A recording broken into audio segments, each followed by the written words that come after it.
On October 21, 1982, the quiet island of Vypin near Kochi witnessed one of the darkest nights in Kerala's history. What began as an ordinary evening for local fishermen and laborers soon turned into a tragedy that would haunt the state for decades. As men returned from a long day's work, many stopped at small arrack shops that dotted the island. The liquor was cheap, stronger than usual, and no one questioned why. Within hours, people began collapsing in their homes and on the streets. They complained of blurred vision, intense stomach pain, and an unbearable burning in their throats. The arrack had been adulterated with methyl alcohol, a toxic industrial chemical often used in paints and solvents.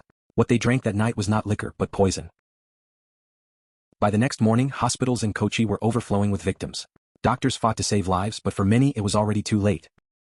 More than 50 people died and hundreds were hospitalized.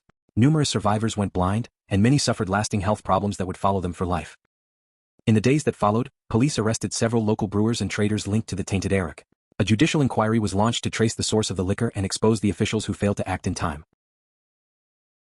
Investigations revealed a chain of greed and negligence: illicit brewers, corrupt officials, and a system that ignored warnings until the damage was done. It was not just a tragedy of alcohol, but of poverty and indifference. The victims were ordinary men, fishermen, laborers, fathers, whose only mistake was trusting what they could afford. Their families were left to face loss, debt, and the silence that followed. The Vypin liquor tragedy remains one of the deadliest hooch disasters in Kerala's history. It stands as a grim reminder of how easily greed can turn survival into suffering, and ordinary lives into numbers in a forgotten report.